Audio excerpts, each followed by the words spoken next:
of real gases from the ideal gas equation या behavior. So PV equals to nRT ideal gas equation थी. इससे कुछ postulates जो थे, जैसे दो postulates अभी जो मैंने बोले, they were different from what ideal gas equation. That is, kinetic theory ने बोला कि इसका कोई वॉल्यूम नहीं होता गैस का एज कम्पेयर टू वेसल, है ना, ये बोला. सेकंड बोला कोई फोर्स ऑफ अट्रैक्शन नहीं होता. But these two assumptions were wrong, है ना. And these were the causes of deviation of real gases. कि जब ये इक्वेशन मॉडिफाई की गई तो ये पता चला कि ऐसा नहीं होता है. At least gaseous molecules are in motion, they occupy little volume. ऐसा नहीं है कि they don't occupy any volume, है ना.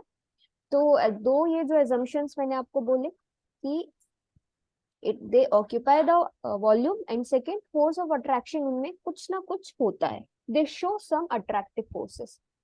Okay, so these two were the deviation जो points अभी बोले, and they were the causes of deviation of real gases from the ideal gases. Okay, so this is the question that is repeating again and again. This question is coming in your exam. Okay, now coming to the ninth question, that is, which amongst the following gases would have the highest root mean square speed at 600 Kelvin and what? And why? So there are three gases, that is hydrogen, nitrogen and the oxygen. Now here the question is कि root mean square speed आपको calculate करके जिसकी सबसे ज्यादा आएगी उसके according आपको इसको अरेंज करना है. सो रूट मीन स्क्वायर जो स्पीड होती है उसका formula is this, v equals to under root 3RT upon m. Okay, so m is the molecular mass, T is the temperature, R is the gas constant. Now you have to calculate what? This velocity. So you have what? Temperature दिया हुआ है, R की value आपको पता है, that is 8.314. Molecular mass आपको hydrogen का पता है, नाइट्रोजन का पता है, ऑक्सीजन का पता है. You will calculate for oxygen, you will calculate for hydrogen, you will calculate for nitrogen, and then you will compare what you will compare? The speeds, and you have to write the highest value जिसकी भी आएगी.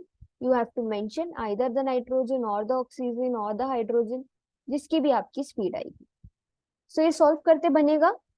Yes, 3 into 8.314 into temperature, that is 600 Kelvin, for example nitrogen का, है ना. बनेगा कि नहीं बनेगा? 28 will be the molecular mass, है ना. एक नाइट्रोजन का 14, so दो का 28. Then you will calculate what V. फिर ऐसे ही V कैलकुलेट करोगे हाइड्रोजन का तो चेंज क्या हो जाएगा? सिर्फ मास चेंज होता जाएगा आपका और आपका VRMS की वैल्यू आपको मिलती जाएगी. Yes or no? Will you be able to calculate this root mean square speed from this formula? Yes, Ranju, Nishant, Muskan. Yes, ma'am. है ना. जी So ma'am. yes, now the expression. Okay, so this is the derivation. Ninth का part B is what? आपको यहाँ पे corresponding states, ये जो real gases में मैंने आपको पढ़ाया था, that is expression for reduced pressure, reduced volume and reduced temperature. इसका derivation आया है आपको. So let's see this. Okay, this topic, that is law of corresponding states. जब मैंने पढ़ाया था तब आपको बोला था कि ये आपको important है. So reduced pressure का formula is pi equals to P by PC. Okay. Reduced volume का is what? Psi equals to, that is Vm by Vc. Then theta equals to temperature का T upon Tc. Then you will equate this equals to PV equals to nRT. So nRT, ठीक है, and P and V. So this is the modified form of ideal gas equation, that is van der Waals constant जो यहाँ पर add हुए थे, A and B, है ना. Pressure में A ऐड हुआ था टर्म, वॉल्यूम में B माइनस टर्म हुआ था. तो इसके अकॉर्डिंग आप इस पूरी तीनों चीजों को यहाँ अरेंज करोगे. देन यहाँ अरेंज करने के बाद you will somewhat rearrange it, and then equation will be, the final equation will be this, that is pi equals pi plus 3 this is square, and then what? 3 psi, okay, then minus 1. So this will be your final equation, that is law of corresponding states. and this is important, and that's why I just directly show you the law. And this law is known as law of corresponding states and the reduced equation of state. It is valid for all gases. Okay, and if any two gases have the same volumes for any two reduced quantities, that is pi theta, then the values of the third quantity will be equal to what? The two substance you are taking. So this is known as the principle of corresponding state. Okay, so that is why this is the derivation. This is of 4 marks. Just you have to write this 4 steps only, and it is of 4 marks. Okay, so 9th question का this is of 1 marks. इसमें आपको directly value put करके solve करना है, but this is a derivation, इसलिए आपको ये question यहाँ इंपॉर्टेंट है. Okay, now coming to what you mean by surface tension. So ये मैंने पढ़ाया है आपको लिक्विड्स में. लिक्विड्स के पढ़ाते टाइम भी मैंने आपको बोला था सरफेस टेंशन आता है, एंड इसकी एक मेथड आई है आपको कि right one method to write one नहीं है, वेरियस मेथड्स है, बट 2 ही आपको दी हुई है. एक आपको दिया हुआ है ड्रॉप वाइज मेथड, एक जस्ट उसका वेट वाला दिया हुआ है, और एक आपको दिया हुआ है स्टेग्लोमीटर मीटर. ठीक है ना, तो उसके मेथड से आपको लिखना है ना वाटर सरफेस टेंशन. सो क्या होता है जब मॉलिक्यूल बीच में होता है ना सरफेस पे, तो अगर वॉल के कंटेनर से या वॉल से जुड़ा हुआ है पूरा मॉलिक्यूल, टच है आपका, है ना, कंटेनर है जैसे ये, यहाँ पानी है, तो ये बिल्कुल कॉर्नर पे है, तो सिर्फ यहाँ फोर्स लगेगी. बट अगर ये जो मॉलिक्यूल अगर आपका बीच में है, सेंटर पे है, तो क्या होगा, नीचे पूरी फोर्स लगेगी, एंड बिकॉज ऑफ दिस आपका क्या होगा, लिक्विड की जो ऊपर वाली लेयर है वो एक डाउनवर्ड फोर्स फील करेगी, एंड बिकॉज ऑफ विच जो आपका सरफेस ऑफ लिक्विड है, it behaves like a stretched membrane, and this is known as surface tension. है ना, सो सरफेस टेंशन के कारण ही कुछ एप्लीकेशन है इसके, जैसे इंसेक्ट है, फ्लोट क्यों कर पाता है, चल क्यों पाता है, so because of the surface tension. Okay, now there are various methods, तो मेथड्स आपको मैं दिखाती हूँ. This okay, determination of surface tension, that is what capillary rise method था, स्टेग्लोमेट्रोमीटर था, है ना. तो मैंने आपको ये बताया था स्टेग्लोमोमीटर. सो ये आपको बताया था, इसमें कैपिलरी होते हैं, you have to suck the liquid and then एक एक ड्रॉप आपको काउंट करनी है according to weight. Now weight का मैंने आपको बताया था, जब पहली ड्रॉप आएगी, है ना, 2 लिक्विड्स आपको लेने हैं. मान लो एक आपको कैलकुलेट करने दिया, एक वाटर लिया है आपने. ठीक है, एक बार वाटर को सक करना है, उसके वेट को काउंट करना है ड्रॉप्स के, देन आपको दूसरा जो एक्सपेरिमेंटल लिक्विड दिया है उसका करना है. सो W1, है ना, अगर आपने W1 लिया है जो भी पहला लिक्विड है, सो 2 पाई r, this is what gamma 1, then W2 2 pi r gamma 2. So this will be cancelled, gamma 1 will upon gamma 2 will be there, and then you will calculate what W1 by W2, and by this you will calculate what the surface tension. ठीक है, so यहाँ पर आपको define किया भी हुआ है मैंने surface tension. Okay, this is the जो मैंने आपको अभी समझाया और जो पहले समझाया था. ओके, सो सरफेस टेंशन को आप गामा से डिनोट करते हो, इसलिए this is gamma 1 upon gamma 2, that is weight upon weight 2. And then again second method is what drop wise. तो ड्रॉप वाइज में आप इसका सेम है, यहाँ पे आपको वॉल्यूम और डेंसिटी कंसिडर करनी है, that is N2 by N1.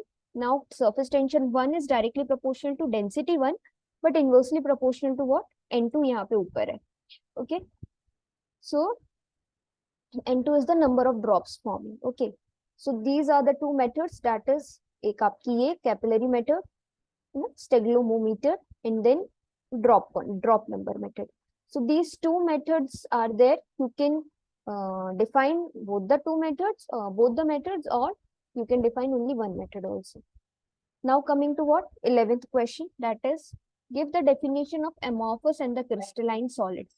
This is from solids 1. Okay, solid 1 chapter से ये वो आपको क्वेश्चन आया है. नो एमोर्फस एंड क्रिस्टलाइन, बहुत अच्छे से मैंने आपको आंसर किया है इस क्वेश्चन को.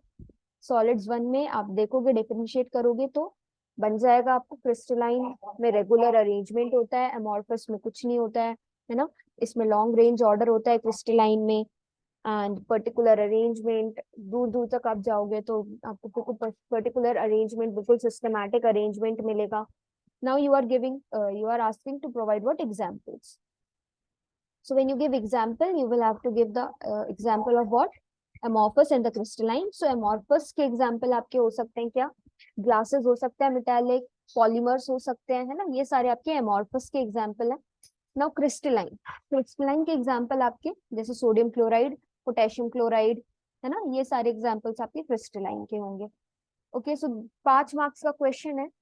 एटलीस्ट राइट 5 to 6 पॉइंट्स, है ना, डिफाइन करो.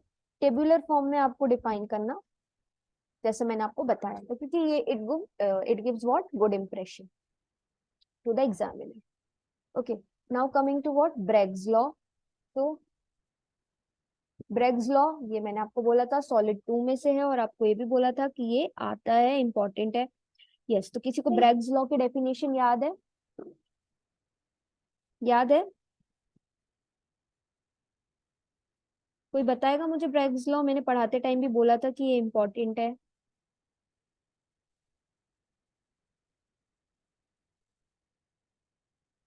यस और no?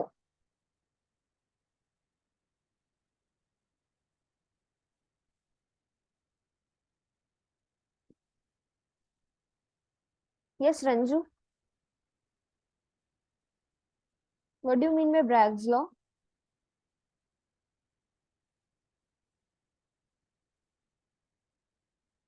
What do you mean by Bragg's law?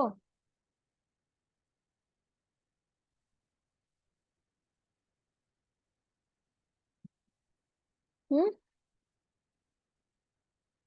X-ray diffraction पढ़ाया था, तब पढ़ाया था मैंने ब्रेग्स लॉ.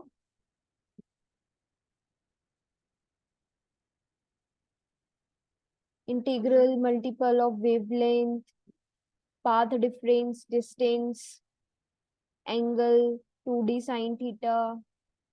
याद आ रहा है कुछ? पढ़ाते टाइम भी बोला. Yes, this is what Bragg's law. And इसका आपको डायग्राम बना के अच्छे से एक्सप्लेन करना. Okay, so this is what integral multiple of wavelength, path difference, है ना, एंड एंगल पे डिपेंड करता है आपका जो भी आपने दी हुई है radiation and the X ray. Okay, now आपको 2 क्वेश्चंस इसी में पूछे हैं. That is pictorial representation of BCC unit cell. BCC is body centred cell.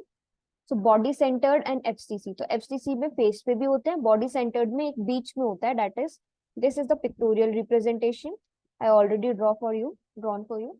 Okay, so corners पे होने के साथ साथ एक सेंटर पे होता है बॉडी पे, इसलिए इसका नाम है BCC. Okay, so this is what BCC unit cell. So आप इसका जब ड्रॉ करोगे तो this can be enough for you. Now there are how many atoms in the BCC per unit cell? So if a large crystal is there, उसके एक unit cell में, that is BCC में, कितने atoms होंगे? सो जब मैंने आपको पढ़ाया था तब मैंने आपको बताया था there are 2 atoms, one at the centre, and since 8 corners पे 8 है ना, तो 1/8 × 8, क्योंकि ये जो है दोनों से शेयर हो रहा है, सो 1 atom will be there. So 1 + 1, that is 1 at the center, 1 at the corner. That will be what equals to 1 + 1. Total 2 atoms will be there. Okay. So this is what you have to answer. 5 marks का है. हो सकता है 2 marks का Bragg's law हो, and calculation के इसके 2 हो, इसका 1 हो. So marks distribution can be any, but you have to write in a good way. Okay. Now coming to what 13th. इसमें बस बीसीसी बताना है ना? यस, बीसीसी ओनली, क्योंकि आपको यहाँ पे बीसीसी बस पूछा है. Okay, now coming to 13th question, that is average rate and initial rate पे आपको क्या करना है, डिफरेंशिएट करना है. So initial rate is what when the reaction is just started, but average rate is what, average means, अच्छा average speed क्या होती है? What is the average speed? एक रेंज पे होती है ना एवरेज स्पीड. आप बोलते हो कि मेरी गाड़ी की एवरेज स्पीड इतनी है, बोलते हो ना, इतना एवरेज देती है. What do you mean by average? Yes, what do you mean by average?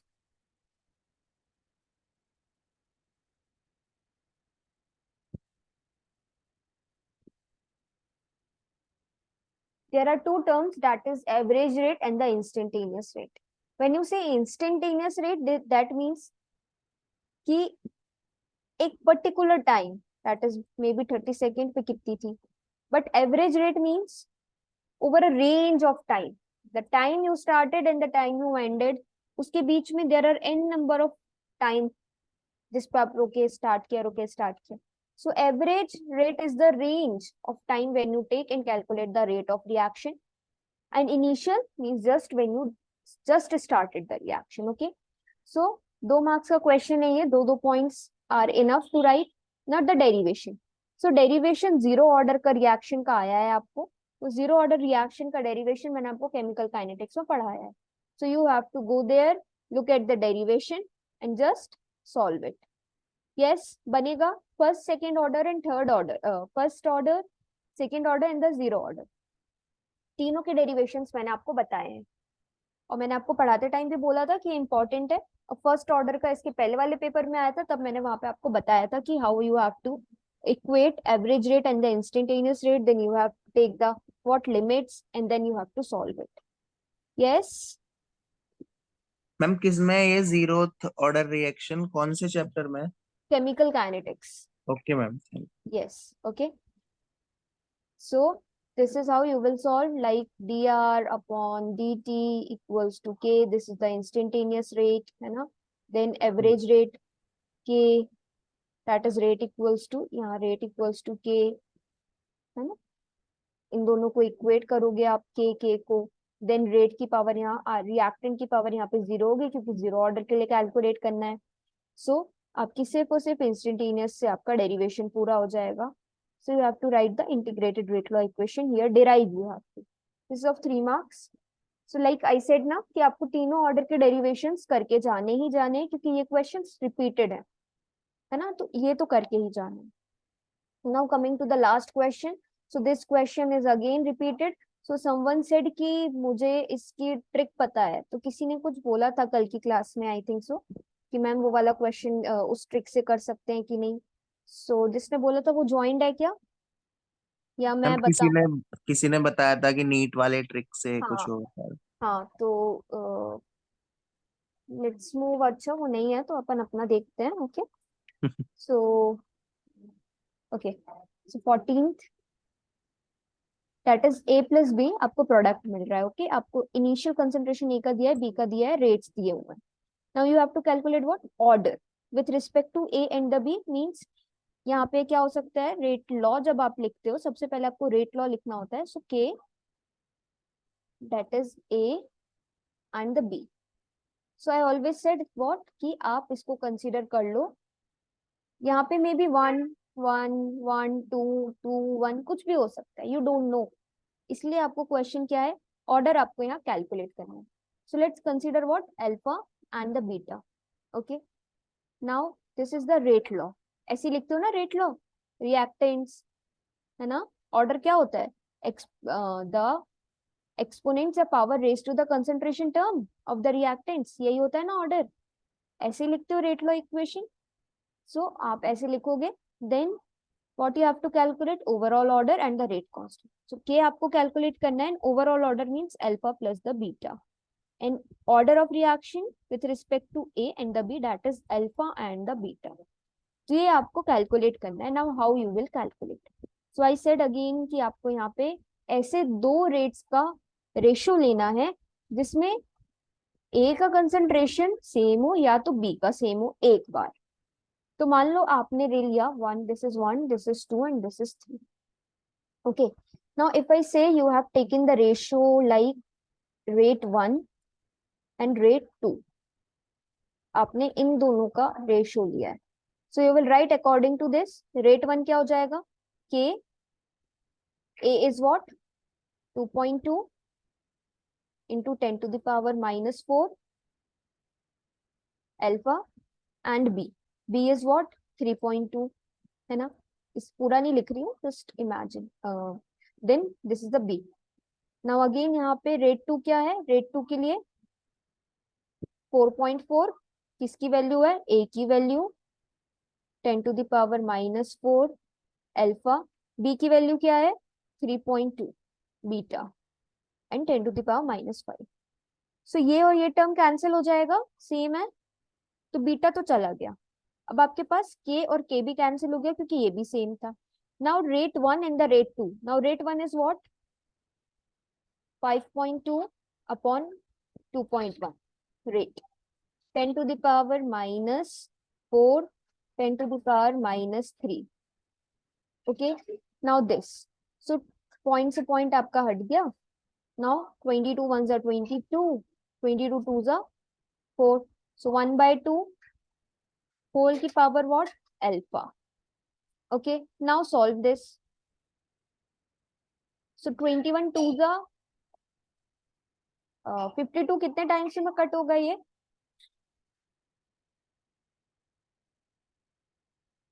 Cut होगा कि नहीं होगा ये 2.1 और 5.2? यस, क्या आएगा यहाँ पर? कैसे सॉल्व करोगे?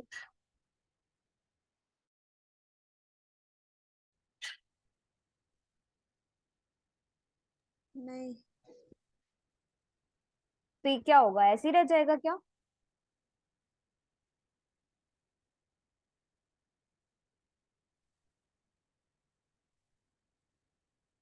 हम्म,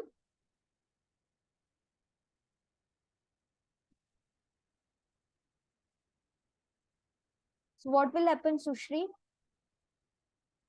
How will you solve this?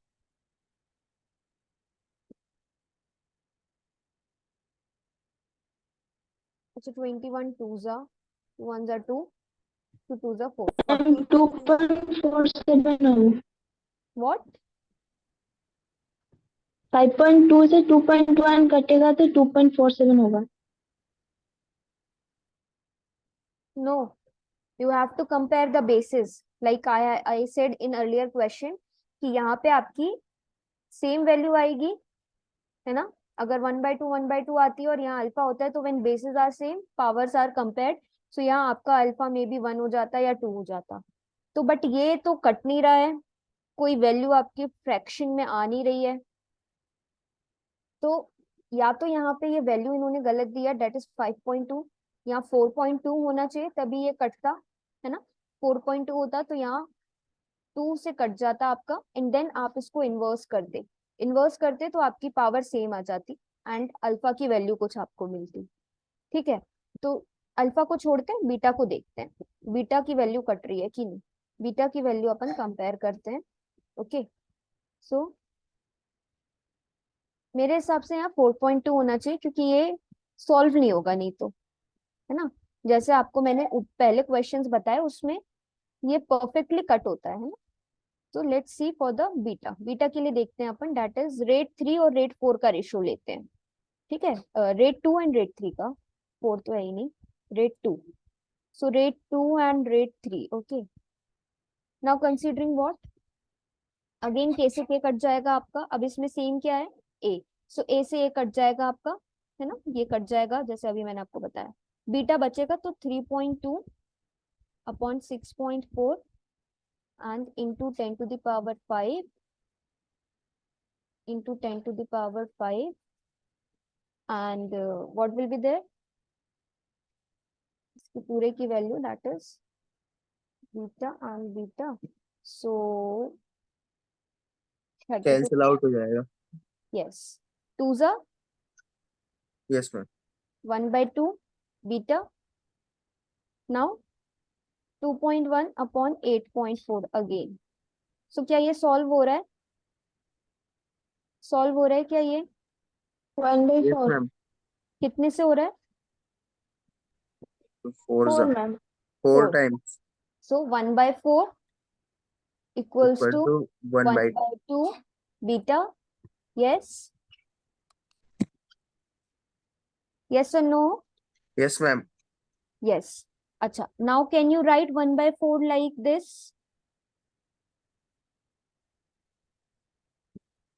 Can you write like this? Yes ma'am. Yes. Now beta will be what? Beta की वैल्यू क्या आ गई? 2। 2। This means what? आपका order with respect to b, beta, that is what? Beta किसकी value थी, B की। तो this means what, B का order क्या हो गया, बी के कितने मॉलिक्यूल्स हो गए, 2 हुए ना। बी की आप यहाँ पावर क्या लिखोगे, that is 2। Okay, now alpha भी आपका सॉल्व होना चाहिए था, सो मे बी हियर 4.2 होना था, तो आपका अल्फा आ जाता 1। तो आप यहाँ पे क्या लिखते हैं, अल्फा की वैल्यू 1। तो order with respect to A and B, that is A के रिस्पेक्ट में 1 आ जाता, बी के रिस्पेक्ट पे 2 आ जाता। नाउ ओवरऑल ऑर्डर आपका रिएक्शन का क्या होता, that is alpha plus beta, so 2 + 1 that is 3 हो जाता। Okay, now rate constant means this you have to calculate the value of K. So choose any reaction. Okay, choose any reaction, that is what, कोई भी ले लो, जैसे आपने ये ले लिया रेट 3 ले लिया, रेट 2 कुछ भी ले सकते हो। ओके ठीक है, तो आपने ले लिया रेट ये वाली के लिए, दैट इज के आपको कैलकुलेट करना है।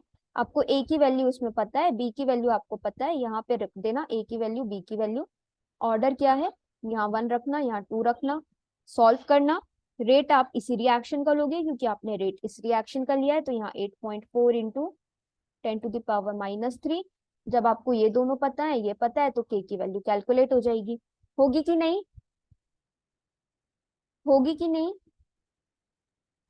Yes ma'am. है ना। सो इस तरीके से आपको ये क्वेश्चन सॉल्व करने हैं।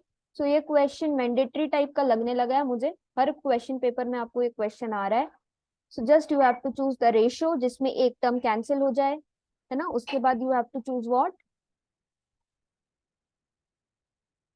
नेक्स्ट टर्म, नेक्स्ट रेशियो जिसमें दूसरा कैंसिल हो जाए, तो अल्फा बीटा की वैल्यू आ जाएगी। अल्फा बीटा की वैल्यू आ गई मतलब आपको ऑर्डर पता चल गया।